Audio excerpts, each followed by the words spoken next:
De abril para cá, vários acontecimentos ocorreram que poderiam ter derrubado a avaliação positiva do governo de Jair Bolsonaro. A saída do ex-ministro Sérgio Moro, que acusou o líder do Executivo Federal de tentar interferir no comando da Polícia Federal. Sempre falei para ele, Moro, não tem informações da Polícia Federal.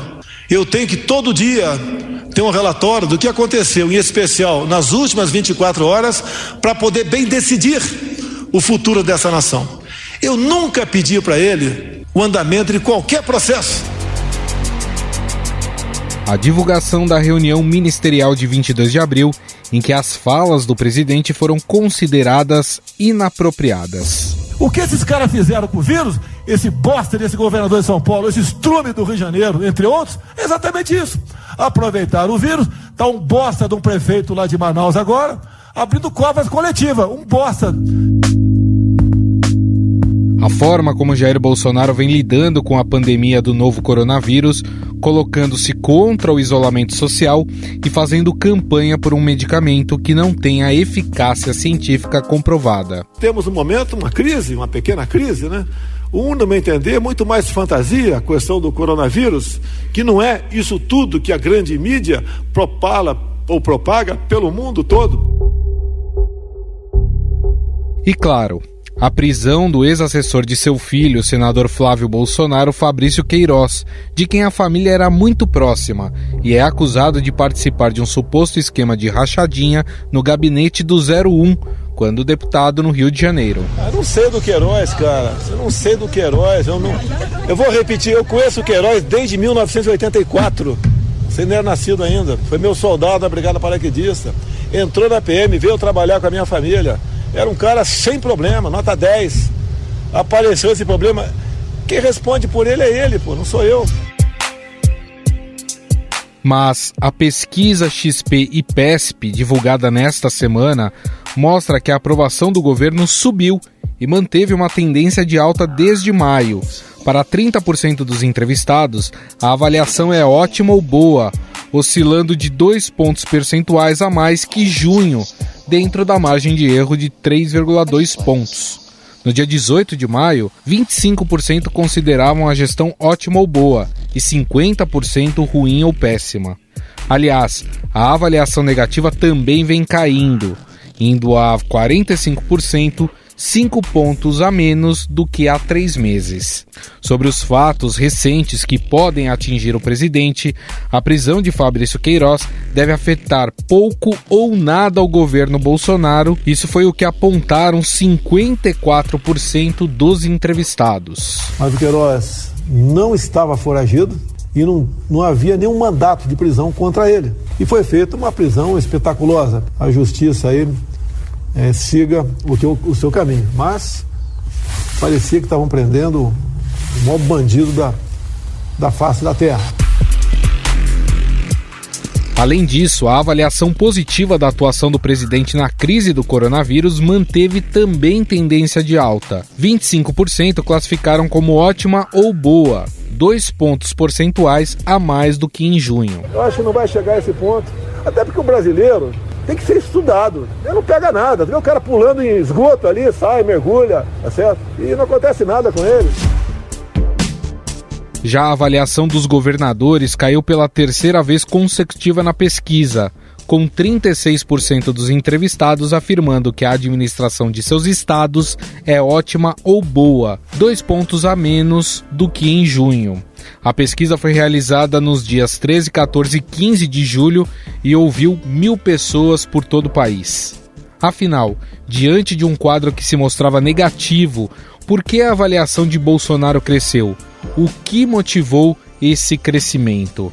Quem esclarece os dados é o analista de política da XP Investimentos, Paulo Gama. Tudo bem, Paulo? Tudo bem, Gustavo? Obrigado pelo convite. Um prazer falar com vocês por aqui. Prazer é todo nosso. Bom, Paulo, até o começo do ano, né? Não apenas essa pesquisa, mas outras pesquisas mostravam que o presidente Jair Bolsonaro se mantinha estável na aprovação do seu governo, mas com uma certa tendência de queda.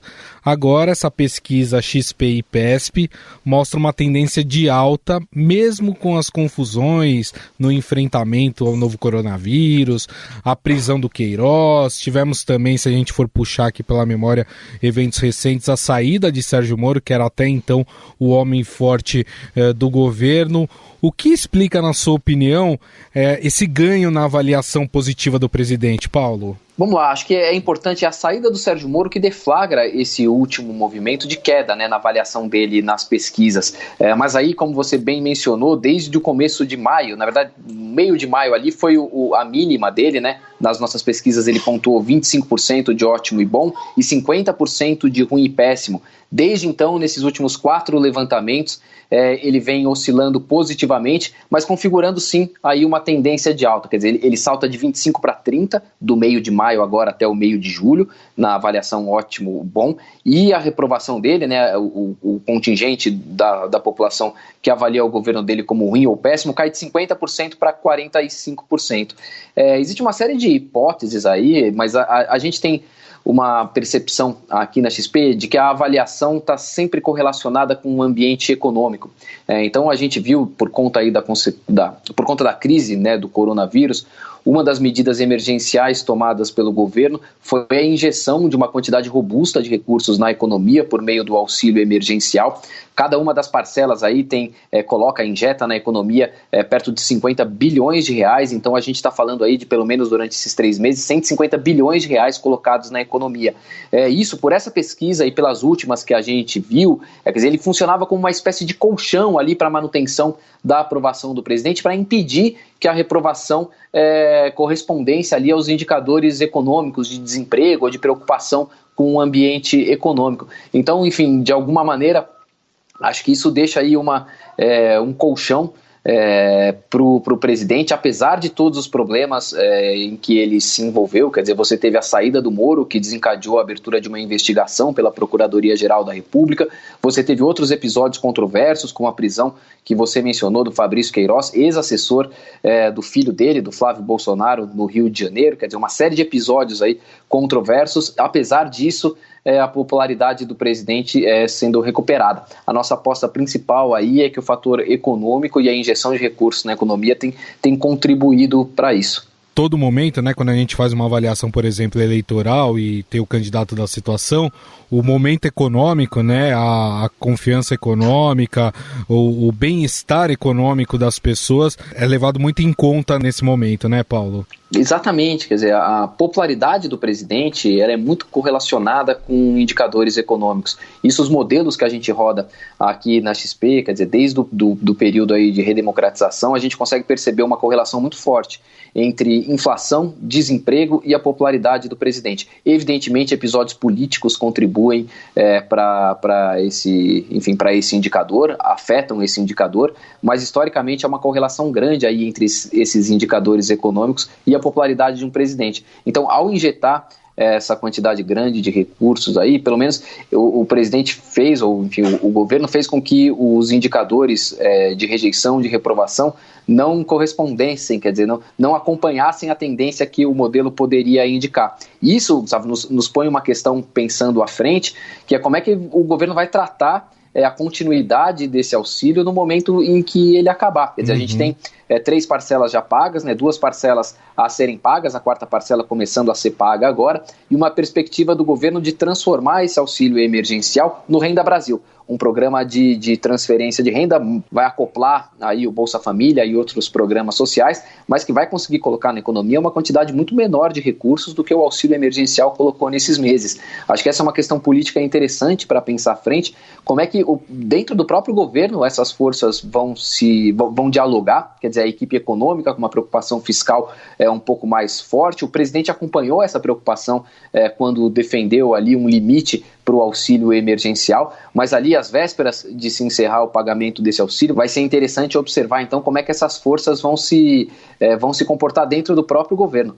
A equipe econômica com essa visão um pouco mais fiscalista aí, que foi respondida e correspondida pelo presidente durante o início da discussão. Ele mesmo ressaltou ali a impossibilidade de levar à frente o auxílio emergencial por muito mais tempo, mas a ala política, evidentemente, pressionando para ver se a saída aí desse período a popularidade se mantém nesses níveis, ou se a deterioração do cenário econômico pode cobrar o preço. Acho que os indicadores todos mostram que, enfim, o pior ali, de alguma maneira, foi sentido em meses anteriores em termos econômicos, mas a gente ainda tende a ver ali reflexos e efeitos na situação de emprego e tudo mais, que tendem de alguma maneira a cobrar seu preço nos indicadores de popularidade. Diante desse cenário que você mostrou, Paulo, a gente sabe que a política é muito instável, né? Uma coisa que está boa em um momento, dali 2-3 dias pode cair tudo por terra. Diante desses números atuais,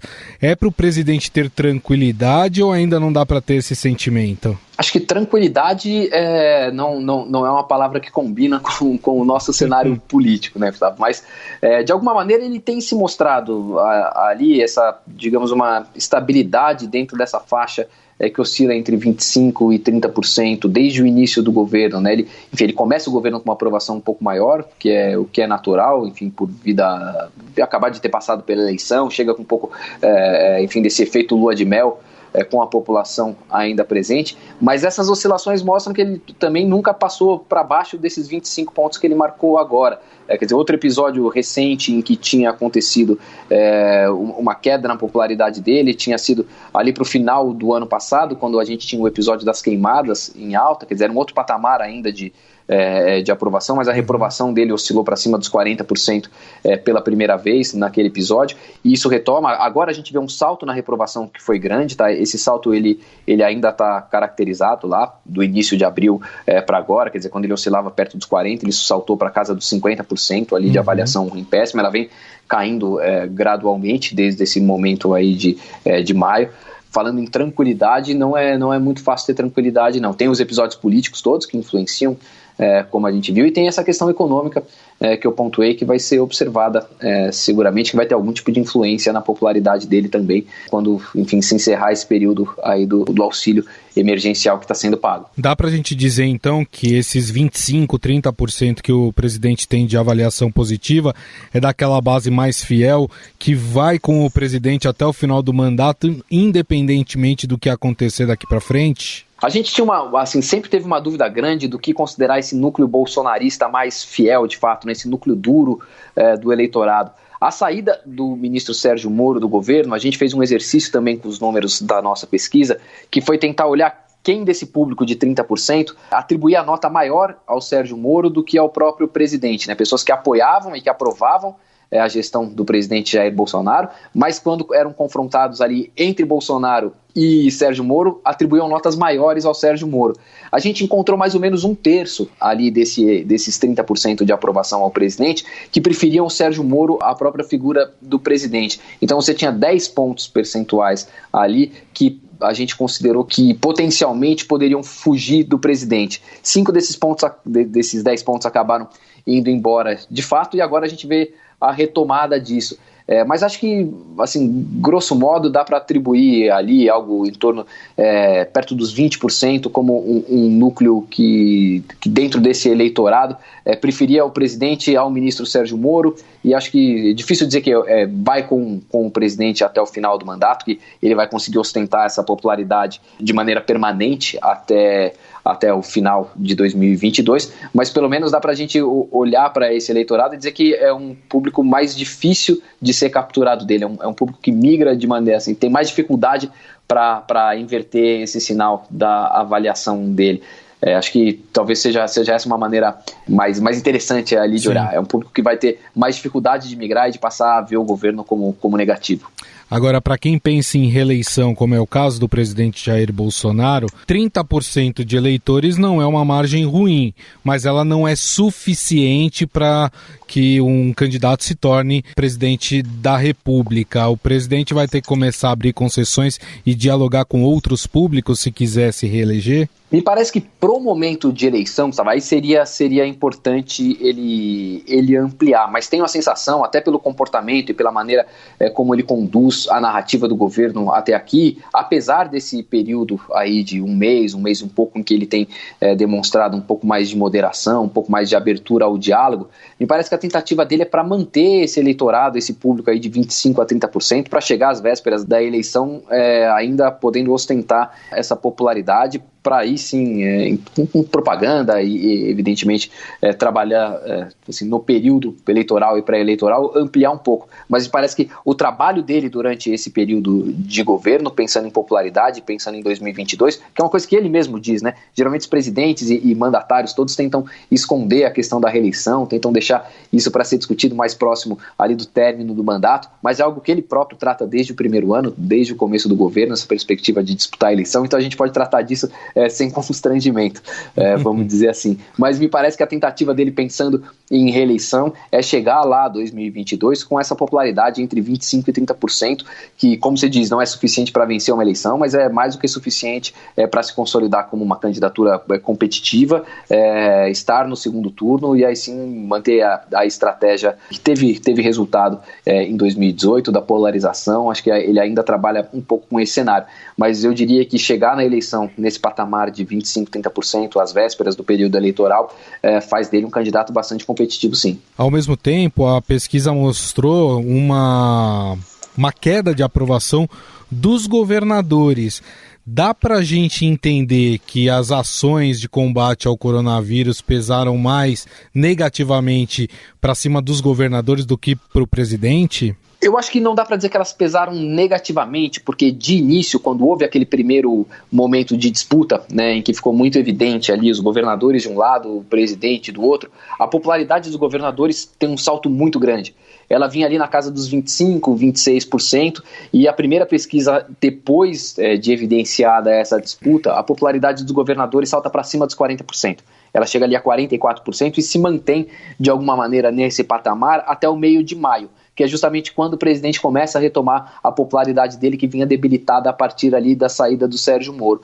E aí, enfim, ela oscila também numa sequência grande de pesquisas, mas ela perde 8 pontos daquele auge. Então ela estava em 44%, depois vai a 42%, 38% e agora 36%. Então acho que mostra assim, um cansaço, talvez, da população que está sendo submetida, enfim, por conta da pandemia e por conta de todos os riscos que a pandemia oferece, mas está sendo submetida a esse isolamento. Nessa disputa de narrativa, o Bolsonaro sempre fez, desde o início, questão de atribuir as medidas de isolamento aos governadores. Isso foi bem recebido no início, mas acho que depois esse cansaço acaba recaindo nos próprios governadores e nos prefeitos também. Então acho que é um pouco de reflexo disso. No início, de cara a população aplaudindo a gestão que foi feita pelos governadores, mas essa mesma gestão acaba se mostrando, enfim, acho que a população acaba relatando um pouco de cansaço e de estresse aí com esse período longo em que ela está submetida ao confinamento e ao isolamento.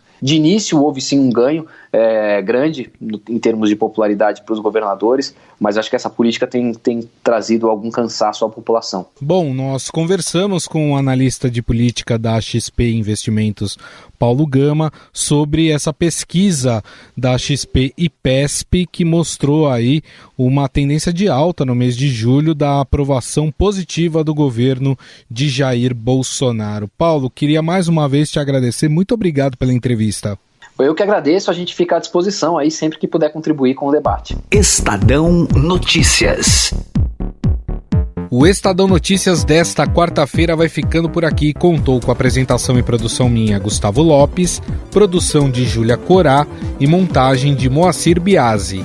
O editor do núcleo de áudio do Estadão é Emanuel Bonfim. O diretor de jornalismo do Grupo Estado é João Fábio Caminoto.